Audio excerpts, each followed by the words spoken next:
Good morning, ladies and gentlemen. Thank you for giving me the chance of making this presentation today. I'm very impressed of the number of people attending this conference. This is a good sign. I think there is no other country in the world where there is such a big dynamic in CSP currently. So let's hope that everything will go in the right direction and we will see a lot of projects in the near future. My topic today is about sensitivities in design and operation of parabolic trough power plants with respect to LCOE optimization. I will give you a few definitions and general considerations. We'll tell about the main parameters in design and operation. We have made some studies, varied some parameters. Finally, we'll close with a summary. So LCOE is a commonly used figure in the design of plants, not only of CSP plants, of course, just a general design figure. It means levelized cost of electricity. In this case, our product is electricity, that's why we call it LCOE. In general, we can use this as a measure for any product that a plant is going to produce. It means discounted lifetime cost divided by discounted lifetime generation. Why discounted? Because we need to take into account the fact that our production is going to last for quite a long time. And the value of money in the future is not the same as the value of money in the present. That's why we need to discount it with a certain interest rate. The mathematical formula for this is the one depicted here. We need to sum up overall cost that occur during the lifetime of the plant, investment cost, dividend cost, fuel cost, actually any cost during the lifetime, discount it with the interest rate, and we need to do the same with the production, with the electrical production. And by dividing the one by the other, we get a measure for the value of the cost of the product that we're dealing with.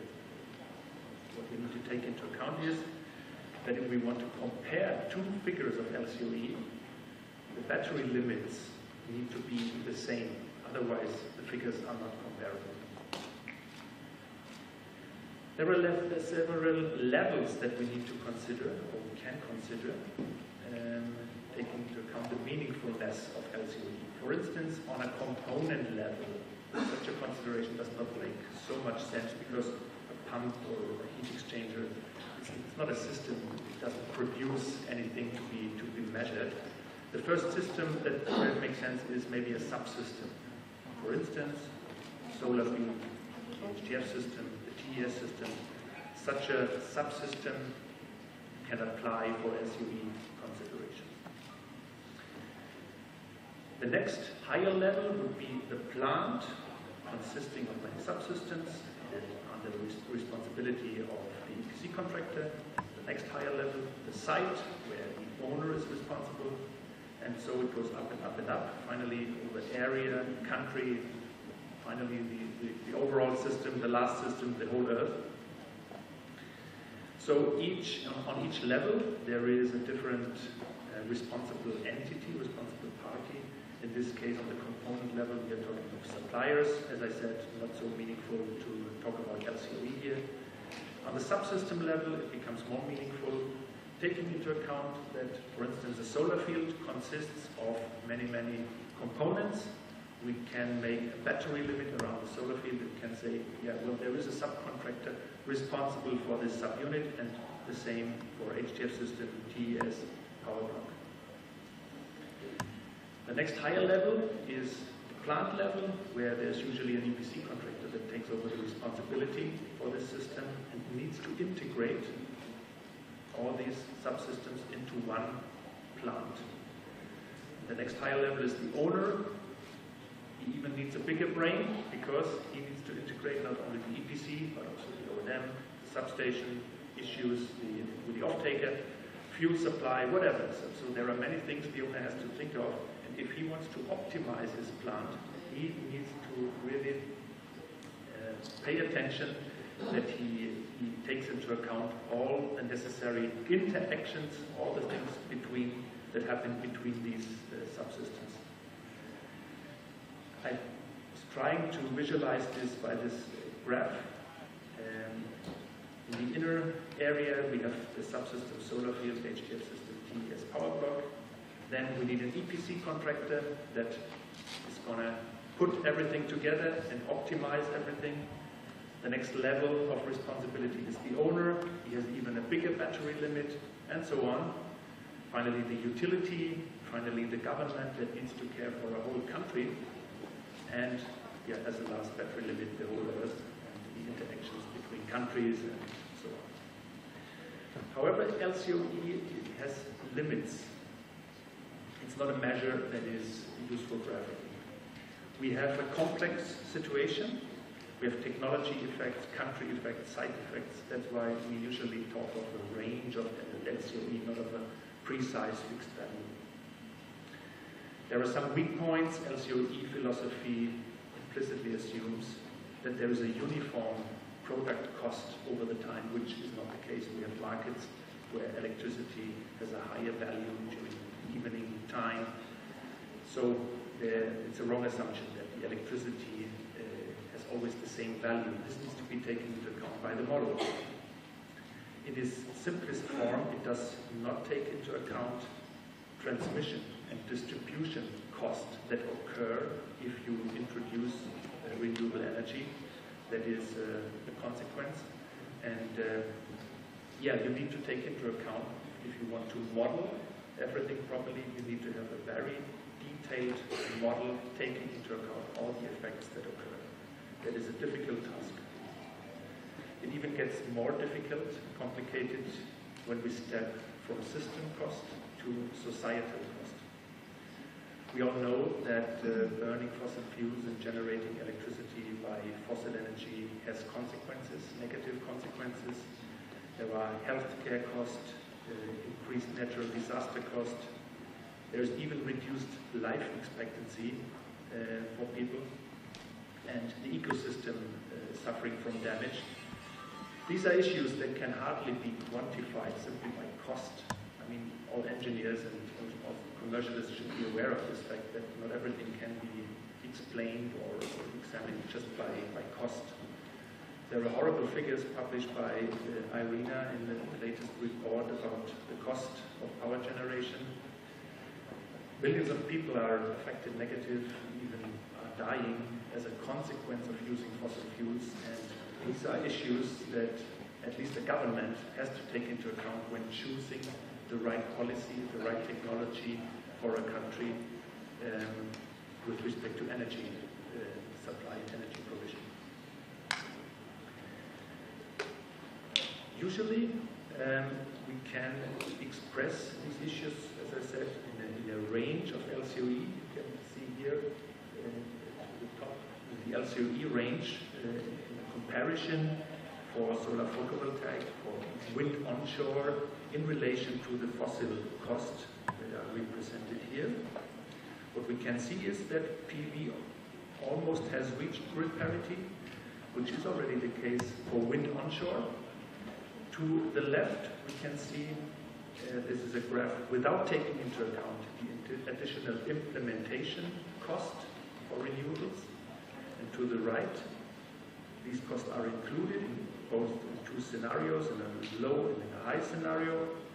And you can see if you take into account the additional, the consequential cost, transmission cost, and so on, and also the health cost, the fossil cost will slightly go up to this level, and also the renewable energy cost will slightly go up, caused by the transmission, additional transmission cost effect, but the result is the same.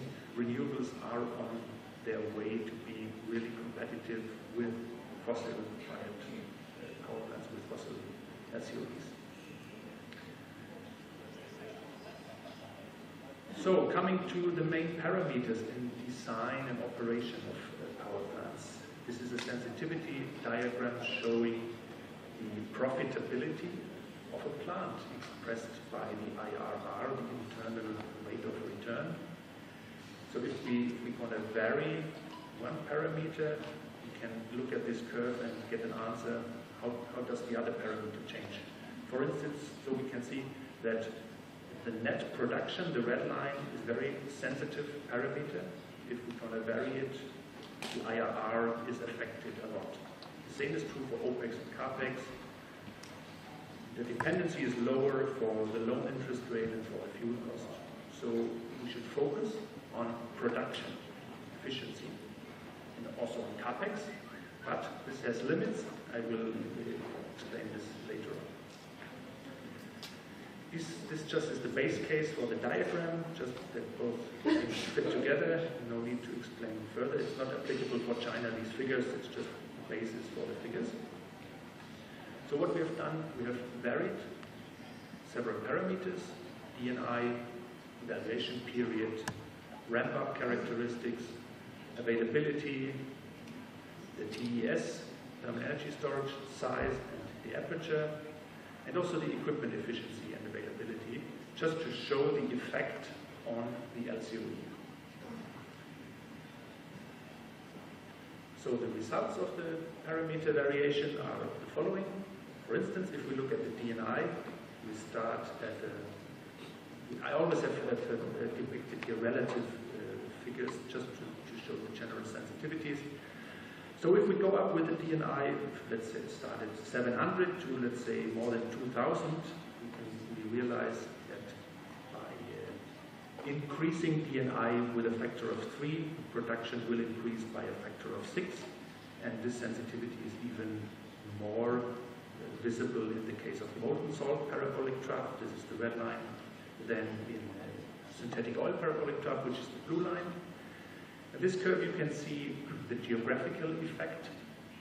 The more you leave the equator, this point for 10 degrees latitude, to the north or to the south, the worse it gets with the production, which is rather sensitive. Already at 30 degrees, you have 25% less production caused by the cosine effect.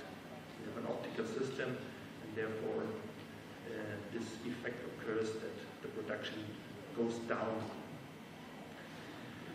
Looking at the evaluation period for LCOE, we can see that we maybe should go for higher evaluation periods, but this is a commercial problem. Usually loans and commercial considerations are taken for a period of about 20 or 25 years.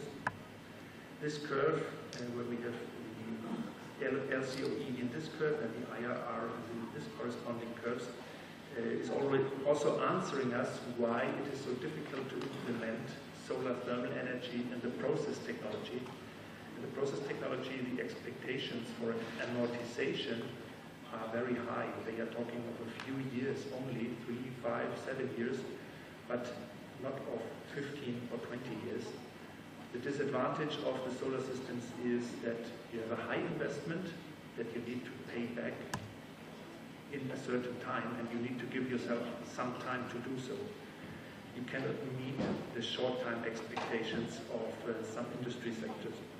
They should change their attitude, then we will have a chance of implementing solar technology also in other process areas. Looking at the ramp-up characteristics, how sensitive is our plant to ramp-up? Ramp-up is an issue, for instance, if we introduce new technologies. We cannot expect that from the very first day after commercial operation start, we will have a perfect plant operating at 100% of its nominal capacity. It's a bit naive to think that it will work like this. For established plants, established technology, it might be the case, certainly not for new technology. So, if we look at the perfect case, that's the base case, where we have from year 1 on 100% of nominal performance for the rest of the plant lifetime. We can distinguish good, bad, or the ugly effect, where we have a ramp up. In this case, 70%, 85%, and only in the third year, 100%. In this case, 50-50, from then on 100%. And it could even be that a plant will never reach the nominal capacity.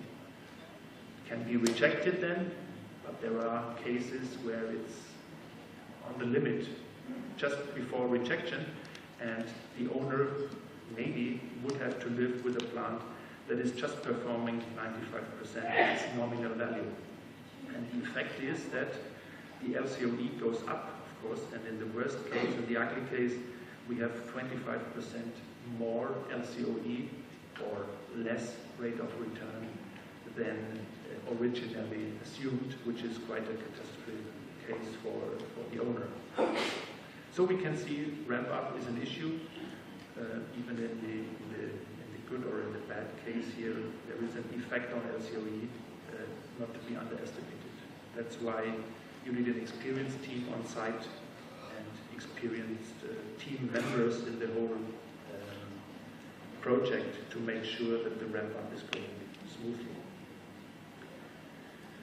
What about plant availability and maintenance philosophy? Of course, the maintenance will affect the behavior of the plant, the production. You can see different curves for different degrees of maintenance. Usually, there are degradation effects that you cannot avoid. For instance, the absorber tubes, they're going to degrade by the time, and you can hardly avoid that just by better technology at the beginning, but you cannot, once they are installed, you cannot change anything. But for the turbine and the other systems, you can do something. You can do regular overhauls, major overhauls, and after such overhaul, the performance is going to jump a bit up, and then will go down again. But you can do such a major overhaul every 3 years, every 5 years, or every 10 years. So there is some room for improvement and also for engineering the right way of operation and maintenance. So what we can see, if we apply low maintenance, the effect on LCOE is considerable. We didn't deploy here absolute figures. I need to know the absolute figures in China, then I could do an optimization and an evaluation. It's just the relative figures that show tendencies.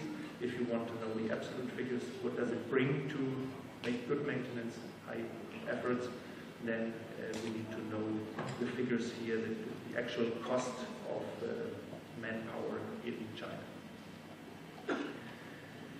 Coming to another parameter, TES size and trough aperture size, you can see that with increasing solar field size,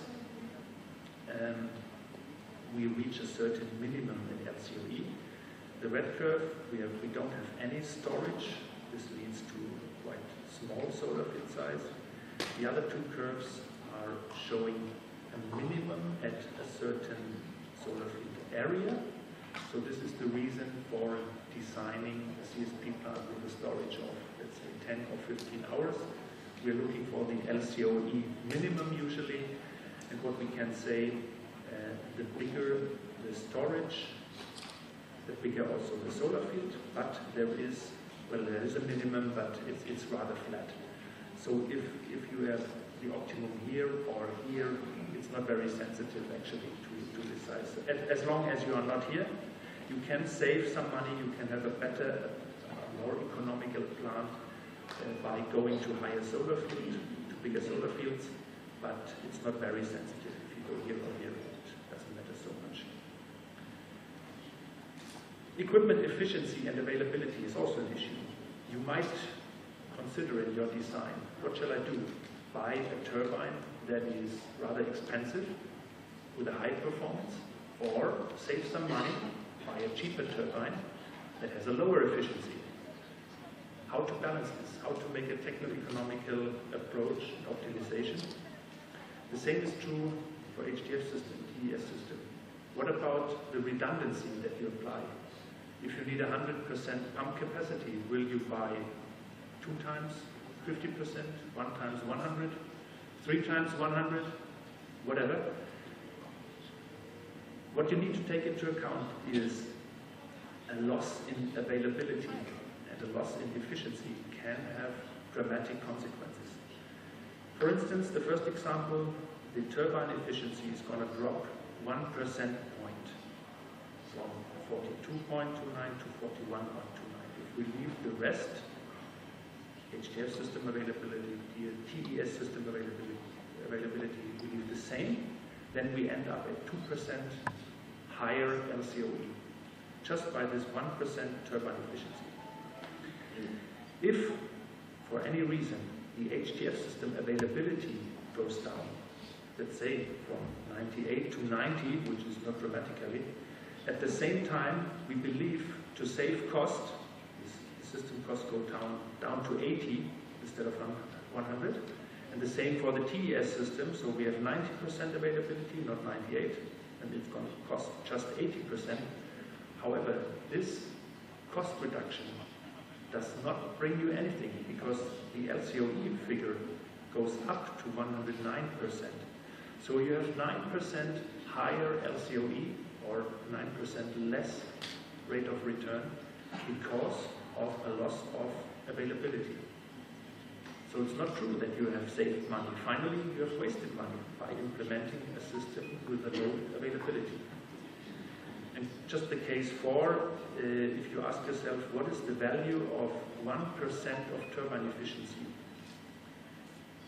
If you would have to balance the loss of this efficiency, you would have to allow that your cost of the turbine would just be 35% of the base case. In other words, 1% efficiency is worth 65% investment of the turbine. You can make this calculation now for a turbine efficiency 2% points less, then it would mean that you need to get the turbine for free to compensate this loss of efficiency. I wonder if there is a supplier that will give you the turbine for free.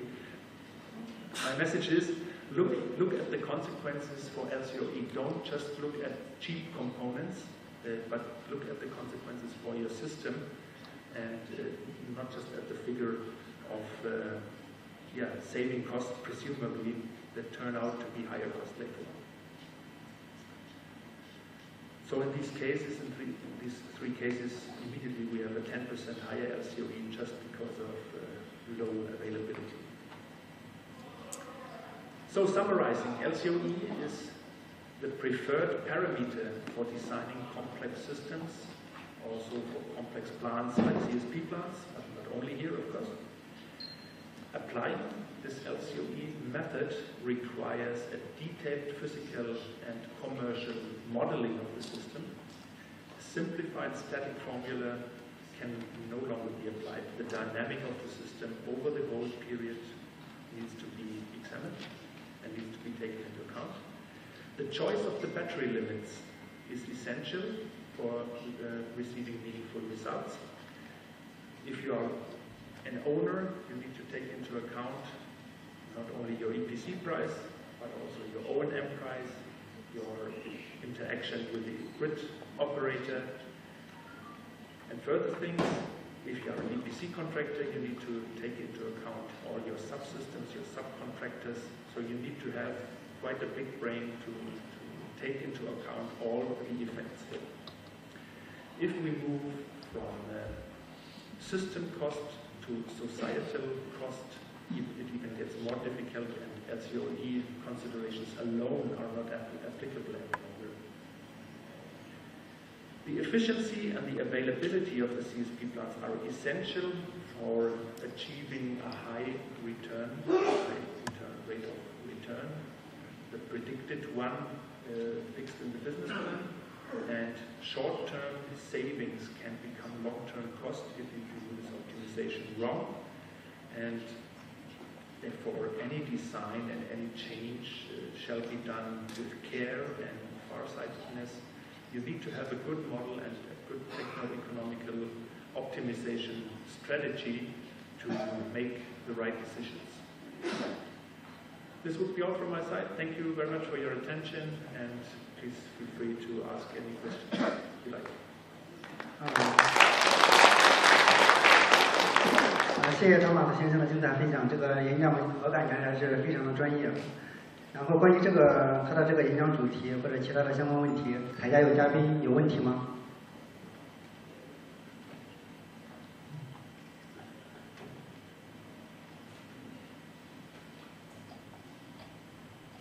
我想提一个问题，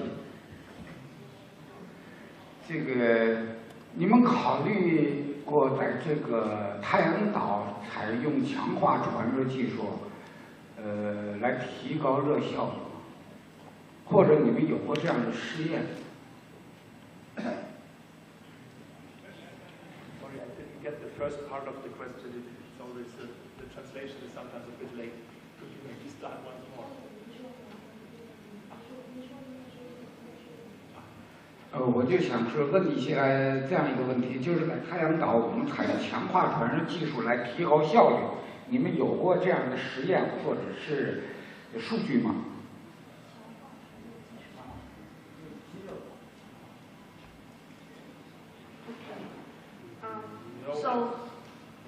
In the solar field, have you ever had experience using the reinforced heat transmitting technology to improve the thermal efficiency and to reduce the cost of the solar field? No, so far I did not apply such technology. We have the models that can consider these issues, but of course we need to take into account the true figures of any system provider. So if someone has invented any improvement, any new technology, any new heat transfer apparatus, a new heat exchanger, or a new fluid, that is good, but he needs to submit the new physical figures, and then we can consider this in our models and evaluate the effect and make it plastical, the effect. We can show what consequences it will have. But of course we depend on the true physical figures that the inventor of such system needs to publish. Otherwise we can't forecast the consequences, of course. 德国肖特公司曾经也使用了我的这个强化传输技术，提出一个专利申请。当然了，它跟我的这个技术是非常接近的。他们曾经做过这样的实验，好像是。 So Mr. Zhang has personally a patent on the reinforced thermal transmitting receiver technology. And what he knows is that Schott has done some experiments on this reinforced thermal transmitting technology. Okay. Have you know anything about it? No, maybe we can discuss more in detail personally. So right now I'm not aware of this technology, but I'm keen on learning anything that you have invented or patented. I would be interested in learning about this. 下面再留一个问题的提问机会，还有别的嘉宾需要提问吗？